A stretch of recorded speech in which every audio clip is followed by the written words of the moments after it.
Halo, halo, apa kabar? Assalamualaikum warahmatullahi wabarakatuh. Bagaimana? Semoga Anda semua dalam keadaan sehat walafiat. Kita ketemu lagi dalam program Off the Record, membaca berita di balik berita. Bersama kami, saya Hersubun Arif. Dan saya Gita senang sekali menjumpai teman-teman semua dan Ya. sepertinya kita hari ini akan sedikit tidak membicarakan Pak Jokowi melulu dan Eh, juga Gibran melulu dan Emang juga selama ini ngomongin Gibran sama Jokowi melulu ya? Kan sebenarnya ada soal jauh, jauh lebih serius juga. Tapi Mhm, memang faktor Gibran dan Pak Jokowi memang itu tidak bisa kita lepaskan begitu saja karena betul. kalau lihat tanda-tandanya situasi negara ini memang semakin berat ya Mhm, Mbak Agi ya. Dan, betul. dan tentu ada seperti biasalah dalam situasi semacam itu pasti ada yang Mhm, ada yang mengail di air keruh gitu ya, dan iya. yang mengail di air keruh itu pasti itu ada elit politik, bukan kita-kita yang di Mhm. bawah ini, bukan rakyat biasa yang demo-demo dan sebagainya. Itu bukan yang kata Pak Prabowo, dia tahu siapa yang bayar-bayar kan gitu, bayar-bayar demo ya. Kita percaya memang ada yang bayar-bayar, buktinya kemarin kasus MBG, kasus kemudian UBK itu memang ada yang bayar-bayar. Tapi kalau saya kok nggak yakin kalau yang dimaksud Pak Prabowo itu adalah mahasiswa yang besar-besaran itu kemudian dia yang dibayar kan gitu ya Mbak Agi. Nah, apa sungguh yang terjadi? Hmm, Karena pemerintah kan baru saja mengeluarkan apa Patriot Bond ya Mbak ya. Dan betul. lagi ya Patriot Bond itu pokoknya kita kira kan semangatnya maunya kalau lu kalau beli bond ini, surat utang berharga milik pemerintah ini, lu patriot gitu. Berarti kalau patriot itu kan dituntut dalam situasi ketika negara dalam kondisi genting dong, kondisi ini lu harus ada muncul di kepatriotan kalian. Kira-kira kan gitu maksudnya ya Mbak Agi ya, kita bisa tafsirkan ya. Betul betul Mas Hersu. Jadi kita sebelum membahas Patriot Bond ini kita mungkin perlu ya membahas atau menyampaikan kepada teman-teman apa yang dikatakan oleh Presiden Prabowo Subianto ketika dia berbicara di konferensi besar Nahdlatul Ulama di Bangkalan Madura pada hari Selasa kemarin, yaitu bahwa saya mengutip ini dari CNBC. Judulnya adalah Prabowo kaget tahu kenyataan ekonomi RI, saya merasa ditohok. Ditohok mungkin penafsirannya bisa ya merasa agak terkelabui begitu kalau saya melihat nuansanya. Jadi di sini disebutkan Prabowo Subianto ini bicara mengenai anomali pertumbuhan ekonomi Indonesia. Oh iya. Finally, Mas Mm, Hersu. mm, Dia mm, melihat pertumbuhan yang terjadi tidak sejalan dengan meningkatnya kesejahteraan rakyat. Jadi dia mengatakan bahwa selama 7 tahun belakangan ini dikatakan ekonomi kita tumbuh 5% tiap tahun. mm, mm. 7 tahun itu apa? Berarti 2 tahun masa Prabowo, 5 tahun masa Jokowi belakangan, di mana Prabowo ikut serta masuk ke dalam kabinet sebagai Menteri Pertahanan. Mm. Dia melanjutkan, 7 tahun kali 5 berarti 35%. Logikanya selama 7 tahun Indonesia tambah kaya 30% atau 35%, kata Pak Prabowo. Ya. Tapi dia mengaku kaget. Mm, Karena 2 bulan menjabat presiden, dia mendapatkan data yang berlawanan dari peningkatan kesejahteraan masyarakat. Justru masyarakat miskin malah bertambah. mm. Jadi dia baru tahu setelah dia menjabat, dia mendapatkan data-data secara komplit dan dia baru tahu. Dan ini kemudian kita ketahui juga kan Mas Hersu ada pernyataan dari pemimpin-pemimpin daerah bahwa ternyata miskin ekstrim di beberapa daerah itu malah justru meningkat. Ya, Padahal di zaman Jokowi ada laporan itu sudah menurun, banyak menurun ya, gitu. itu kan kan semua itu data statistik yang kita kenal bagaimana berbohong dengan angka statistik ya, how to lie with Betul. statistik. With Dan status. saya kira ini pun alarmnya itu juga terlihat dari pernyataan anggota Komisi 2 DPR RI yang Arya Bima ya, Bima Arya atau Mhm. Arya Bima, saya suka Arya Bima ya, ya kalau yang Arya Bima. ya Mhm. kan dia menyatakan bahwa tahun ini transfer keuangan ke daerah itu tahun 2027 itu akan turun dari 900 triliun tahun 2026 menjadi tinggal 600 triliun. Nah, itu dampaknya apa yang terjadi? Berarti kan selama ini banyak sekali daerah yang mengandalkan itu dari Betul. banyak dari ekonomi dari Mhm. APBD. Dari Ketika pusat. Mhm. ketika itu dikurang dipangkas ya berarti makan semakin terpuruk tuh rakyat di daerah. Dan yang paling jelas itu kan kita kemarin tahu bahwa Pak Tito Karnavian sendiri sudah menyatakan ada 39 daerah yang tidak bisa membayar gaji P3K-nya. Jadi Ya, itu bisa betul. bayangin seperti itu. Bahkan yang selama ini banyak buzzer memuji-muji Gubernur Sulawesi Utara misalnya, Maluku Utara misalnya Sherly Coando, katanya pertumbuhan Mhm. ekonominya tertinggi dia sendiri ngomong dia nggak bisa bayar sampai akhir tahun ini dia nggak bisa bayar P3K gitu. Ini yang benar-benar situasinya menunjukkan mengapa dalam situasi seperti ini, ketika kemarin sampai ke seorang menteri dalam negeri menyatakan bahwa ini harus ada jalan keluarnya untuk 39 daerah yang tidak bisa bayar P3K itu, tapi ternyata sekarang disepakati untuk dipotong lagi jumlah TKD-nya. Berarti kan ada yang sangat serius pada APBN kita, Mbak Agi. Betul. Begitu juga ada berembus bahwa tahun 2027 nanti akan ada peningkatan dibanding 2026 ya untuk TKD-nya, Apanya? untuk transfer ke daerah. Saya belum tahu nanti Sudah di, kenyataannya sudah di, seperti sudah apa. dia sudah disampaikan itu di DPR Ya. bahwa Mhm. bukan agar ada peningkatan, memang harusnya logikanya ada peningkatan gitu. Seharusnya setiap tahun Ya. harus selalu ada Nah, peningkatan. sekarang Iya. ternyata kalau menurut anggota Komisi 2 DPR RI dari PDIP sudah disepakati bahwa transfer keuangan daerah nanti akan dipangkas dari tahun ini 2026 900 triliun menjadi 600 triliun. Saya tidak bisa membayangkan itu apa yang Iya, terjadi. itulah makanya kita tidak heran ya kalau seandainya di daerah kemudian kita melihat banyak jalanan berlubang, banyak infrastruktur yang itu yang sudah seharusnya itu antara lain kan kebanyakan untuk Ya, perawatan Mas Hersу, ya. yang sudah rutin, anggaran rutin itu begitu dan kemudian itu ikut terpangkas. Nah, ini kelanjutan dari pernyataan Pak Prabowo yang dia merasa ditohok tadi, dia mengatakan, tapi kenyataannya itu yang saya katakan, saya merasa ditohok waktu saya jadi presiden. Nah, Ini siapa yang data. nohok nih? Itulah. Ya. Siapa kalau kalau ada yang di berarti ada yang me begitu, ada Iya, iya. pasif Hmm. dan ada aktifnya. Kalau merasa ditohok siapa yang menohok begitu ya. Ini data muncul katakanlah 2 bulan setelah saya jadi presiden. Kenyataannya bahwa setelah 7 tahun tumbuh 5%, masa penduduk miskin bertambah, negara tambah kaya, rakyat miskin tambah. Ini kan sesuatu yang aneh, yang anomali. Yang kelas menengah tadinya dari lepas kemiskinan, itu seharusnya yang kelas menengah lepas kemiskinan itu turun. Tapi sekarang malah justru kelas menengahnya itu malah justru turun ke miskin gitu. Dia mengatakan pula, katanya negara tambah kaya 35%. Kok rakyat miskin tambah? Kemudian kelas menengah berkurang. Dan ini juga yang harus kita waspada bahwa yang tambah kaya hanya segelintir orang. Berarti yang menikmati pertumbuhan ini hanya segelintir orang saja, kata Pak Prabowo. Dan ini tidak sesuai dengan cita-cita proklamasi kita, cita-cita kemerdekaan kita, tidak sesuai dengan keinginan pendiri bangsa kita. Nah, inilah rupanya yang ada di balik hubungan antara Prabowo dengan Jokowi yang kemudian baru disadari oleh Prabowo setelah dia menjadi presiden. Ternyata ekonomi morat-marit seperti itu.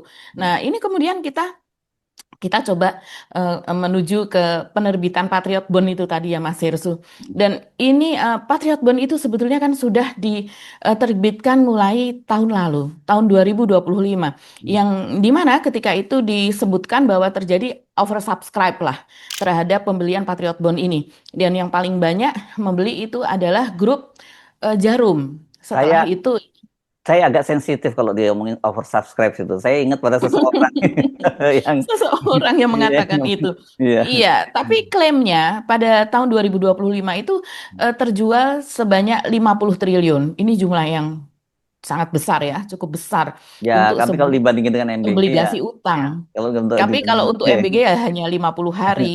iya, iya.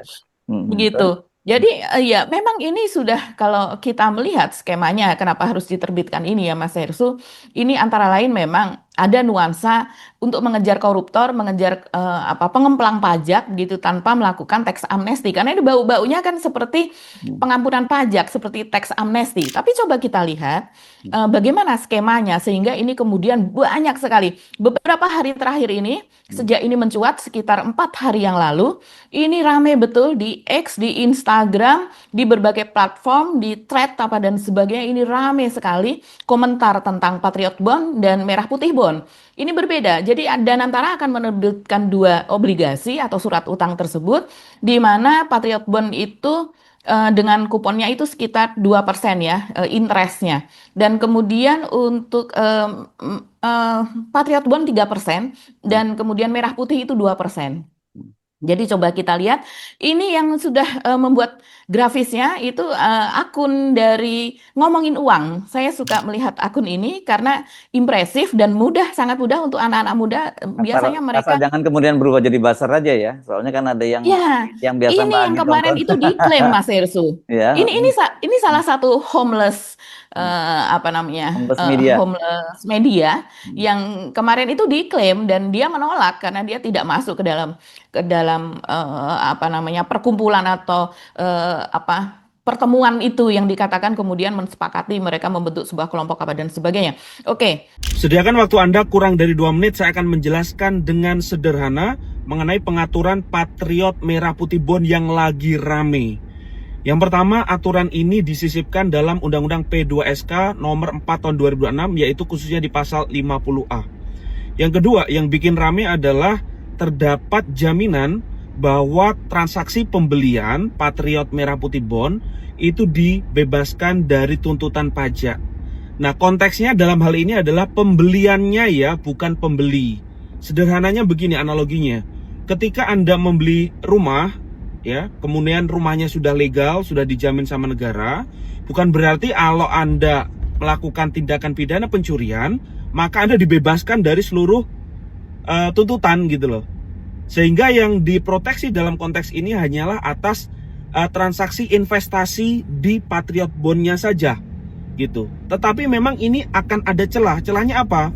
Bisa saja uang-uang hasil dari, mohon maaf nih, pencucian uang atau uang yang quote unquote nggak benar gitu ya. Ya udah biar aman uangnya gitu ya. Ya udah saya investasikan aja ke Patriot Bond. Nah, itulah yang memang dikhawatirkan sehingga ini bisa menimbulkan quote unquote celah pencucian uang atau tax avoidance atau bahkan tax evasion, penghindaran atau penggelapan pajak. Inilah yang disebut sebagai rasa tax amnesty. Jadi sekali lagi ya, melekat ke transaksinya. Oke, kurang lebih seperti itu. Mudah-mudahan Anda bermanfaat dan share konten ini ke rekan-rekan Anda. Bagaimana pendapat Anda? Terima kasih.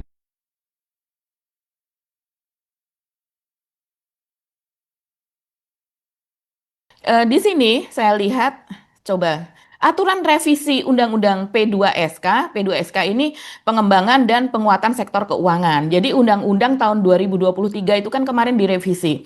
Pada tanggal 4 Juni kalau tidak salah itu kemudian disahkan. Nah, sebelumnya pada 4 Juni, oh ya, betul. Pada 4 Juni 2026 DPR mengesahkan peraturan pengembangan dan penguatan sektor keuangan untuk menjadi undang-undang, yakni UU P2SK. Nah, ada beberapa poin baru pada UU P2SK, yaitu penguatan Danantara untuk menerbitkan surat utang obligasi khusus berupa Patriot Bond dan Merah Putih Bond.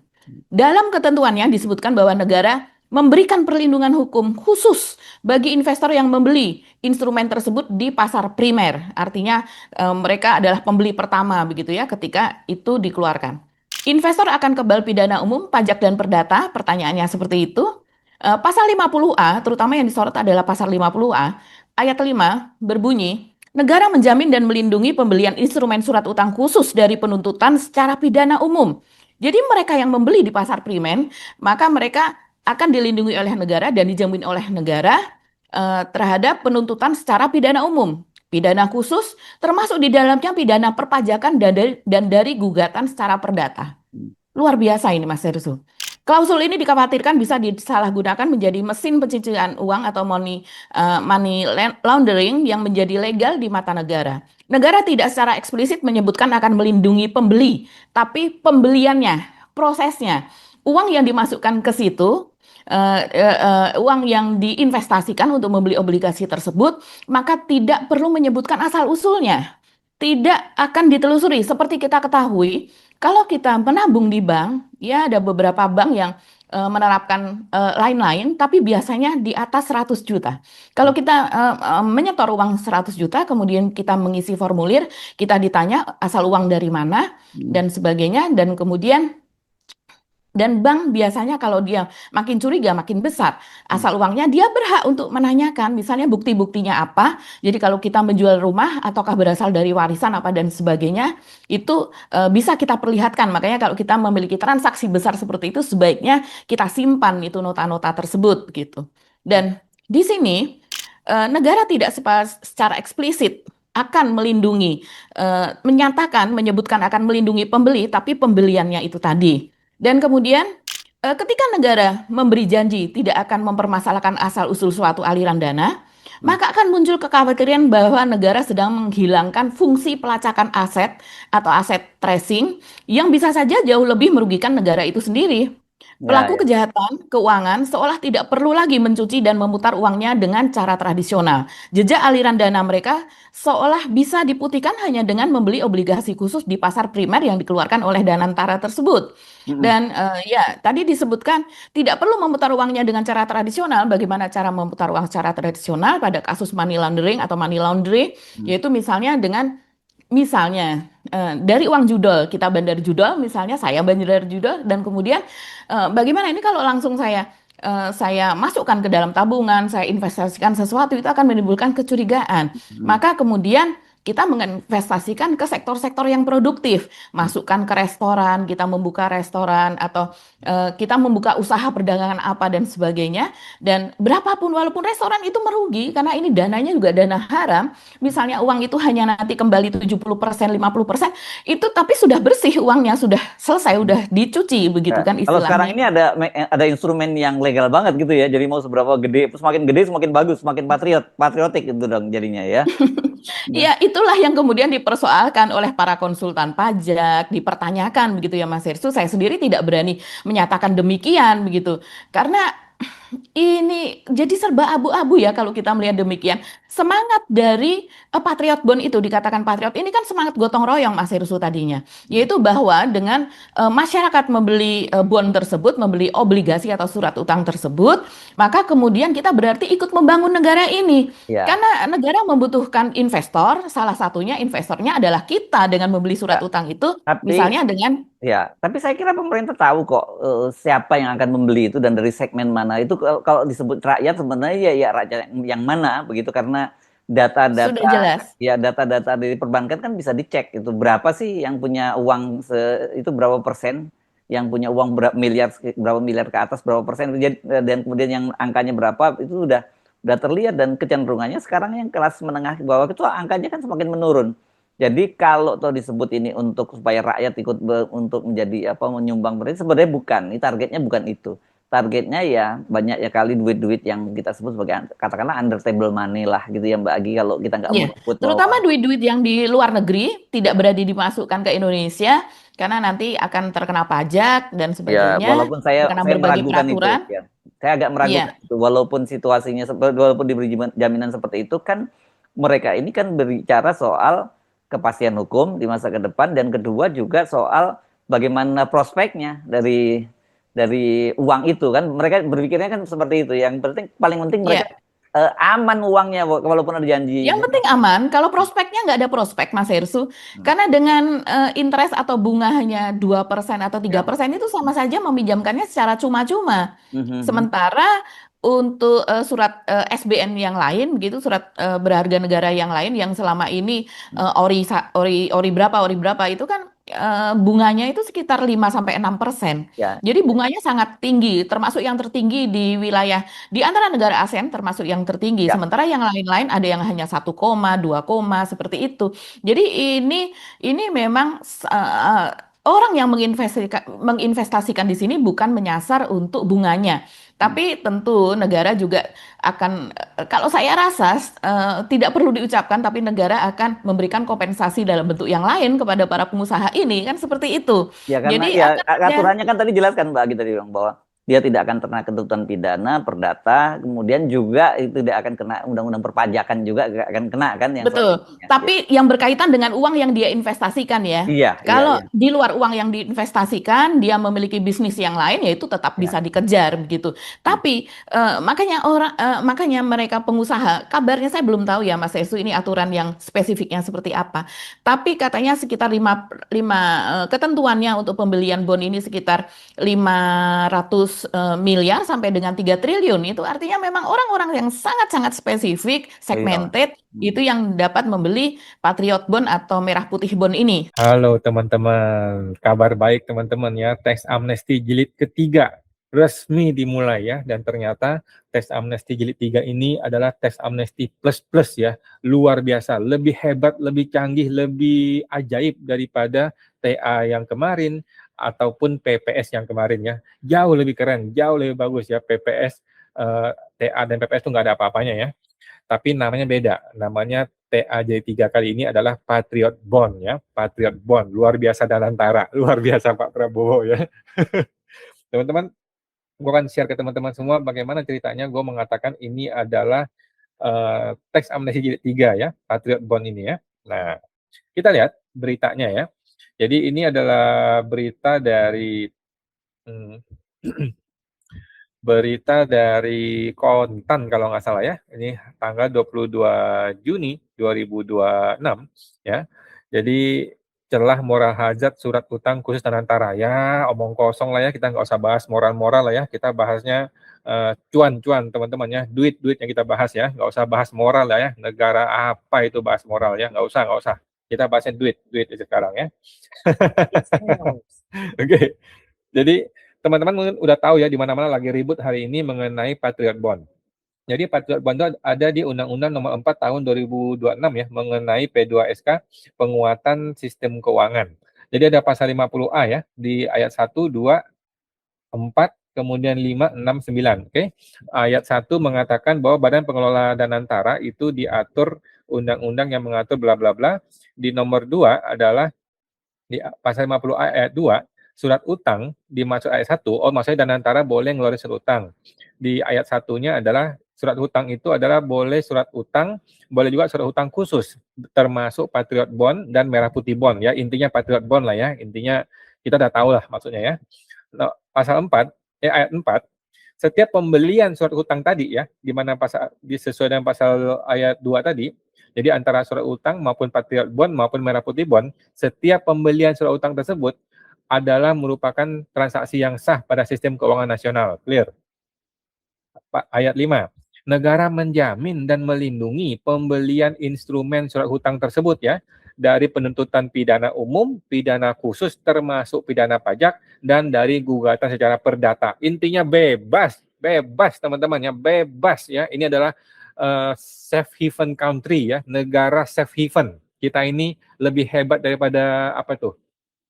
Virgin Island atau apalah itulah ya. Lebih hebat kita semua karena kita ini bebas perdata, bebas pidana khusus ya, luar biasa ya, safe haven country negara Indonesia ini. Ayat 6.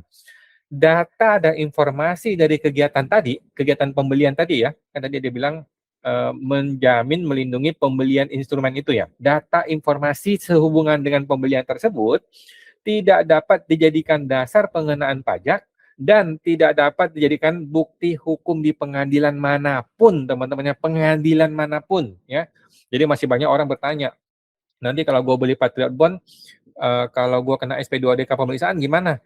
Lah, undang-undang sudah mengatakan, jangankan SP2DK, jangankan pemeriksaan, di pengadilan pun gue tidak usah memberikan data tersebut, gue tidak usah memberikan informasi tersebut, nggak usah. Hakim pun tidak punya hak untuk minta data informasi tersebut, apalagi petugas pajak, apalagi AR yang masih unyu-unyu itu, nggak usah teman-teman, nggak usah. Data dan informasi sehubungan dengan pembelian teks amnesti 3 ini semuanya clear, tidak boleh lagi dipertanyakan atau di SP2DK atau diperiksa sampai ke pengadilan pun tidak bisa jadi bukti di pengadilan. Luar biasa ya, tax haven country ya, negara bebas pajak, negara surga pajak ya. Investor sebagaimana yang dimaksud dalam ayat 4 itu termasuk WP, wajib pajak yang telah ikut pengampunan pajak dan juga ikut PPS yang kemarin ya, sesuai peraturan undang-undang. Maksudnya gini loh, kalau lu ikut TA, ikut teks amnesti, lu itu terikat oleh undang-undang TA. Artinya apa? Artinya kalau ditemukan harta sehubungan dengan TA, sehubungan dengan 2015, itu tetap jadi masalah, Bos. Walaupun sudah lewati 10 tahun, lewati 5 tahun. Nah, dengan ada pasal 50A ayat 9 ini, harta tersebut juga termasuk bisa aman, teman-teman ya, bisa aman. Termasuk yang sudah ikut TA maupun ikut pas final. Ikut PPS ya. Coba saya lanjutkan ya, dari ngomongin uang. Data transaksi akan menjadi rahasia negara. Pasal 50A ayat 6 berbunyi, data dan informasi dari kegiatan yang dilakukan tidak dapat dijadikan dasar pengenaan pajak dan tidak dapat dijadikan bukti hukum di pengadilan. Jadi kalau kemudian terjadi peristiwa hukum terhadap uang yang diinvestasikan tersebut, maka kemudian transaksi ini, data-data ini tidak bisa menjadi bukti di pengadilan. begitu. Dan hal ini memicu kekhawatiran bahwa data transaksi investasi obligasi khusus menjadi rahasia mutlak negara. Artinya tidak bisa disentuh oleh KPK, PPATK, MK, polisi atau siapapun jika aliran dana ini terindikasi ke kasus kejahatan. Dan kemudian yang berikutnya, pasal 50 ayat 8 itu berbunyi, investor dapat memindahtangankan dan menjamin surat utang. Privilege kebal hukum serta kerahasiaannya dikhawatirkan bisa ikut menempel saat obligasi khusus berpindah tangan. Saya sudah mendapat kabar ini, saya menanyakan ke seseorang yang paham soal ini, dia mengatakan enggak. Kayaknya itu hanya berlaku untuk pembeli primer saja. Kalau kemudian dia sudah memindah tangankan itu tidak melekat privilege tersebut. Tapi ya kita nggak tahu nanti pada saat pelaksanaan seperti apa. Dan pelaku kejahatan keuangan bisa memindahkan obligasi ini ke rekan kejahatannya. Itu yang dikhawatirkan. Kapan obligasi Patriot Bond, kupon obligasi Patriot Bond hanya 2%, yaitu kupon 2% per tahun, tenornya 5 dan 7 tahun, dan penjualannya penempatan langsung, bukan dijual eceran per unit seperti obligasi lainnya, dan minimum pembelian, bukan 500 miliar, maaf, pembelian 500 juta sampai dengan 3 triliun. Iya, ini mereka yang memiliki uang nganggur begitu sebesar itu yang bisa membeli ini. Dan secara matematis obligasi Patriot Bond justru merugikan investor karena imbal hasil investasinya tergerus inflasi. Ini tidak sesuai dengan inflasi memang. Jadi ini semacam aku kasih deh, ini hampir-hampir gratis lah kalau seperti ini. Pilihan obligasi ini. Tapi dijamin ya, gua nggak akan lutek-lutek. Tapi dijamin. Nggak usah tanya dari mana gua dapat duitnya dan sebagainya gitu. Kira-kira kan gitu ya. Daripada ditaruh di bawah bantal atau diputar sana sini toh tergerus juga. Kan kalau TPPU atau money laundry secara tradisional itu tergerusnya cukup besar, Mas Hersu. Jadi tidak hanya 1%, 2% atau apa. Bisa puluhan persen, bisa sampai setengahnya. Tapi biasanya orang yang memiliki misalnya ya bisnis seperti judol atau bisnis narkoba atau bisnis-bisnis lain lah begitu ya. Seperti itu kan sulit mereka dapat uangnya itu besar, gede banget. Tapi gimana nih cara nyucinya supaya ini jadi bersih begitu. Supaya seolah-olah ini adalah merupakan keuntungan dari sebuah bisnis yang legal begitu. Sementara kupon obligasi merah putih bond itu 3%, ya lebih tinggi sedikit 1%. Tenornya masih dirancang, belum tahu berapa lama. Penjualannya untuk investor domestik dan asing, dan minimum pembelian juga masih belum tahu, masih dirancang oleh Danantara. Ini luar biasa ya. Sementara kalau kita melihat pernyataan dari Pak Purbaya ketika ditanya oleh media, ini cukup viral nih videonya. Ditanya bagaimana ini kan bisa menjadi tempat pencucian uang, money laundry seperti itu. Pak Purbaya mengatakan, ya mungkin loss sedikit lah. Loss sedikit artinya ada kerugian sedikit atau ada semacam uang ya itu tadi, uang yang seharusnya ilegal gitu ya, yang tidak seharusnya masuk kategori ilegal tapi mungkin bisa masuk. Dia mengatakan ya mungkin loss sedikit, tapi daripada uang itu di luar sana, tetap di luar sana, mending masuk ke dalam sistem. Gitu. Patriot Bond katanya kan ada perlakuan khusus ya Pak ya soal perpajakannya gitu, tidak bisa dipidana pajak gitu-gitu. Nah itu bisa dijelaskan nggak sih Pak? Yang betul adalah, terjemahan yang betul adalah uang yang dipegang dari Patriot Bond nggak akan diutak-atik sumber dari mana, itu aja. Nah Pak, itu bukan kalau yang lain dia punya bisnis lain, ya bisa dikejar aja kalau dia melakukan bisnis yang, tapi uang yang masuk itu aman. Tapi kan, Pak regulasi seperti itu bukannya justru mengakomodasi praktik pencucian uang ya Pak? Apa gimana Pak?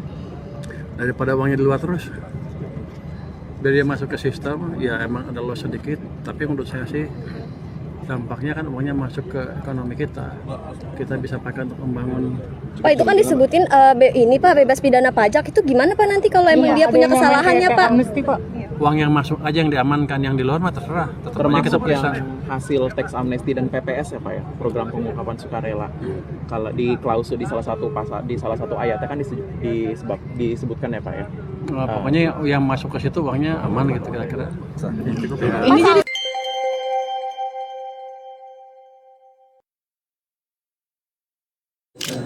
kita ingin memberikan kepastian kepada para pembeli Patriot Bond, sebuah insentif yang khusus. Karena Patriot Bond ini kan memberikan imbal balik yang rendah. Makanya kita sampaikan kepada mereka bahwa mereka akan mendapatkan perlakuan yang khusus. Tentunya sesuai dengan apa yang dijaminkan oleh undang-undang itu. Nah, tujuannya apa? Menarik para pembeli untuk membeli surat utang yang beri nama Patriot Bond, Merah Putih Bond, atau surat utang lain yang diterbitkan oleh BPI Danantara. Karena BPI Danantara itu adalah representasinya negara dalam posisi pemegang saham semua BUMN negara, maka negara juga harus memberikan kepastian kepada pembelinya bahwa apabila mereka membeli surat utang BPI Danantara, mereka tidak dilakukan upaya penindakan atau apapun. Itu. Dan ini adalah bentuknya sebuah insentif.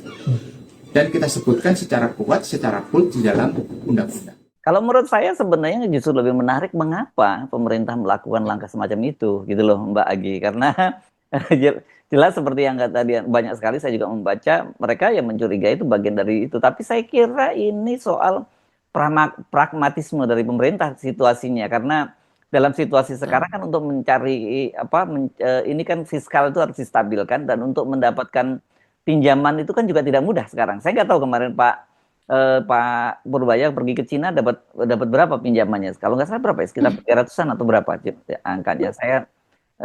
Saya lupa persisnya. Jadi ya segala macam cara sekarang harus ditempuh untuk menyelamatkan fiskal. Saya kira mungkin kesimpulannya itu yang bisa kita lihat.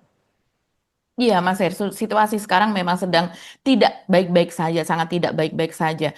Baru saja ada kabar bahwa pabrik sepatu Nike itu juga baru saja berpotensi atau mungkin sudah terjadi ya sekian ribu pekerja itu dirumahkan. Dan itu tidak hanya di satu tempat ini saja, banyak UKM itu yang juga tutup. Saya sendiri sudah survei ke beberapa pusat perbelanjaan, ke pasar apa dan sebagainya, dan banyak sekali akun-akun dari masyarakat. Sekarang ini kita tahu semuanya serba digital, yang namanya pedagang di pasar saja itu mereka memiliki akun dan mereka sering live. Dan ada beberapa akun tersebut yang live yang karena saya subscribe muncul di beranda saya, dan kemudian saya lihat mereka sungguh-sungguh kasihan, Mas Hersu.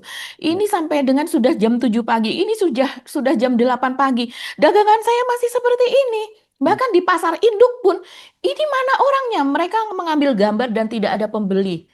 Lengang. Sementara tumpukan sayuran, tumpukan buah-buahan segitu banyak. Jadi memang situasi sedang tidak baik-baik saja. Kalau pemerintah ini mengandalkan dari pajak yang selama ini sekitar 82% itu berasal dari pendapatan negara berasal dari pajak. Siapa yang mau bayar pajak kalau seandainya ekonomi kita mandek? Begitu juga dengan UMKM yang saat ini sedang banyak boncos juga, Mas Hersu. Malah saya dengar ini kok dari pemerintah malah akan menyusur mereka yang berdagang lewat marketplace. Iya. Akan disusur satu-satu apa dan sebagainya. Ini mereka nggak ngasih modal, mereka nggak ngasih cara berdagang yang baik seperti apa, kursus apa dan sebagainya. Tapi ketika ini mulai mulai meningkat penjualannya, ini mulai membaik, kemudian mereka akan dicari yang pasti belakangnya itu pasti akan diikuti dengan pajak. Jadi memang kalau mengandalkan dari itu susah ya. Kita tahu ekonomi Indonesia sedang tidak baik-baik saja, tapi kita tahu juga bahwa dasar negara kita adalah Pancasila. Yang sila pertamanya adalah ketuhanan yang Maha Esa. Ini kalau sesuatu yang kita tahu dari awal ini sepertinya uang-uang ini adalah uang-uang yang dengan proses yang tidak baik akan bisa masuk ke dalam sistem itu ya. Gimana ya? Susah buat ngomongnya. Ketuhanan yang Maha Esa, yang artinya ya kita inginnya, kita sebagai orang yang beragama tahulah kalau masuk uang haram itu ke dalam darah kita itu nantinya pasti akan buruk begitu. Saya nggak ingin terlalu membahas terlalu jauh itunya, justru saya membaca kenapa langkah itu dilakukan. Ini yang saya kira jauh lebih penting gitu Mbak Agi, kita melihat. Iya, kenapa dilakukan? Karena situasi ekonomi yang seperti itu tadi. Dan Pak Prabowo sudah mengakui 5 kali 7, 35% pertumbuhan ekonomi harusnya. Tapi kenapa kemiskinan malah bertambah? Itu jawabannya. Ya kan kalau pertumbuhannya bukan berarti kalau sekarang pertumbuh 5%, besok 5%, terus kemudian jadi 10%. Kan nggak begitu juga pertumbuhan ekonominya, Bagi kan. Betul, memang masih banyak variabel-variabel untuk penghitungan. Tapi kan itu secara agregat ya, secara kasar mungkin harusnya jumlah kemiskinan ekstrim itu turun. Secara faktual di lapangan tidak hanya angka BPS dan Iya. juga angka kemiskinan turun. Terus Saya jumlah saya kelas menengah itu juga terus naik. Kenapa ya, sekarang malah saya banyak yang nggak yakin turun? Pak Prabowo baru tahu sekarang. Pasti Pak Prabowo udah tahu lama, nggak mungkin Pak Prabowo baru tahu sekarang. Tetapi mungkin ketika sekarang situasi mulai gawat, Pak Prabowo baru kemudian mulai Mulai mikir terbuka. itu, ya mulai terbuka begitu. Ya itu yang saya Betul. kira sebenarnya sejak awal kita dorong kan pemerintah itu ya. Bahkan kemarin kan saya juga membaca misalnya Forum Tanah Air, itu Forum Diaspora Indonesia itu kan mereka juga dorong pemerintah, ayo dong situasinya sekarang sedang genting, lu jelasin contingency plan-nya itu apa gitu Iya. supaya Mhm. kita juga publik kita paham apa yang terjadi. Saya kira Mhm. udahlah Iya. kita sama-sama paham mengapa pemerintah melakukan soal itu ya, dan kita juga Mhm. mungkin kalau berdebat soal itu lagi bahwa ini nanti ada uang haram masuk dan sebagainya, ya pemerintah akan bertanya kalau gitu jalan keluarnya apa, kan pemerintah pasti akan Mhm. akan bilang begitu. Yang paling penting kalau menurut saya kita sama-sama tahu situasinya buruk dan sebagainya, tapi pemerintah yang harusnya bicara kepada publik gitu loh, yang disebut itu apa Iya. yang akan dilakukan. Saya setujulah omongannya Pak Prabowo kayak kalau ada pemain bola Tapi katanya sebenarnya pemerintah sudah berkali-kali diperingatkan, Mas Heru, sudah berkali-kali diberitahu. Wahai Pak Prabowo, jangan ya, membentuk kabinet yang gendut. mm-mm. Sampai Pak Prabowo bahkan lupa nama wamen-wamennya. Bahkan ini siapa, ini namanya siapa, bekerjanya Kayaknya ada gue pernah kementerian apa pernah gitu tahu kan. lu siapa ya katanya kira-kira gitu nanti ya. Gue kan Pak Prabowo suka ngomong gue gitu ya. Kayaknya gue tahu Betul. lu siapa ya, ya kan ya. Dia gitu. Kan saya wamen. Oh iya, Wah. Kira-kira gitu ya. Jadi sebenarnya gini, saya Pak Prabowo kan ketika hari Rabu ya, hari Rabu di Gorontalo kan Pak Prabowo menyatakan bahwa ini yang soal bayar kalau kayak penonton bola katanya kalau kita lagi main ya kita jangan kemudian dibalik lu goblok lu enggak, kita enggak ngomongin itu deh sekarang gitu. Kita justru malah ngomong oke, kita penontonnya kita sekarang lagi bingung melihat kenapa strateginya seperti itu. Ngomong dong sama kita gitu, apa sebenarnya yang sedang dilakukan, apa sebenarnya sedang terjadi. Kita hanya meraba-raba, kita bisa menduga-duga apa sebenarnya yang terjadi. Tetapi kan sekali lagi saya selalu senang menggunakan analogi, kita kan juga bagian dari penumpang perahu besar kita namanya NKRI. Betul. Pak Mhm, Prabowo mhm. jadi apa nakodanya, terus ada menteri-menteri di kabinet itu adalah awak kapalnya. Kan kita tahu haluan itu tujuan kita kemarin kita beli tiket itu ke sana loh arahnya begitu. Ini kok tiba-tiba udah mulai mulai ke arahnya melenceng gitu dan kok nggak sampai-sampai nih katanya targetnya ke sana. Nah itu yang mestinya diomongin pada kita gitu. Sebenarnya kita misalnya siapin, ayo siap pelampung, oke kalian siapin pelampungnya ya, situasinya seperti ini dan sebagainya. Karena dalam situasi ini kan kalau kita sering ngomong bahwa oh kalau gitu kita mesti ya sekarang mengurangi spending. Itu juga dilema juga, Pak. Kenapa Iya, kalau kita mengurangi spending kan berarti ekonomi juga nggak akan tumbuh. kasihan. Nah, Iya. terus tapi ada juga Mhm. bilang nggak usah disuruh ngurangin spending, kita memang udah nggak bisa. Udah, kita udah ngirit banget, udah hemat Iya, banget loh. iya gitu kira-kira situasinya seperti sekarang menurut saya. Udah kita jangan perdebatkan lagi soal Patriot Bond, biar orang-orang lain yang ngomongin soal Patriot Bond bahwa dampaknya seperti ini kita tahu dan kita cuma membaca bahwa ini ada gejala yang mengkhawatirkan. Kenapa pemerintah melakukan hal semacam itu kan begitu. Ini kan sinyal yang sebenarnya dengan mudah dibaca gitu. Tapi ketimbang banyak kemudian tafsir yang kemudian berkembang jadi liar tafsirnya, pemerintah mesti ngomong pada kita kenapa mesti melakukan itu kan gitu lagi. Iya, harus mulai jujur dan jangan terlalu bluffing. Ya, Bluffingnya apa? Yang itu tadi, situasi sudah seperti ini, kita akan buat ini, kita akan buat. betul. Iya, tapi mungkin kita akan buat ini Nah, 10 tahun lagi. Kalau seandainya ekonominya nyampe baik-baik saja, kan begitu. mm, Kita akan buat ini, tapi 5 tahun lagi ya, kita benahi dulu ya, yang ya, ada. ya. Kan seperti itu seharusnya. Ya. Nah, kita memang ini Pak Prabowo ya, kami bukan kayak orang lain yang ikan ikut nimpukin ya ketika main bolanya nggak bagus, kita timbuk pakai aqua, goblok lu apa segala kita enggak. Kita ngomong oke, tapi kenapa sih kok lu mainnya seperti itu? Gitu apa yang terjadi? Ayo dong ngomong pada kita kan gitu ya Mbak Agi ya. Karena Mhm. ini Iya, situasinya sekali lagi kalau itu terjadi apa-apa pada pemerintah itu yang kita juga akan terkena dampaknya situasi seperti iya. sekarang ini. Gitu ya Mbak Agi Mhm. ya. Oke. Oke. Kita nggak usah ngomong nanti terlalu dibilangin nyinyir gitu. Kita tahu kenapa itu dilakukan oleh pemerintah dan indikatornya juga jelas. Tapi silakan ngomong supaya kita nggak. Iya, dengan Pak Prabowo mengakui itu tadi yang pertama Ya, kita katakan bahwa ya, 2 tahun saya baru ya, ya. saya tahu 2 bulan sesudahnya saya baru tahu, ya itu sudah menunjukkan pengakuan lah situasi Oke. yang memang sedang tidak baik-baik saja. Sampai ketemu lagi di episode berikutnya. Kami mohon pamit. Saya Rusbun Arif. Dan saya Agi Beta, terima kasih atas perhatian teman-teman. Tetap salam akal sehat. Wassalamualaikum warahmatullahi wabarakatuh.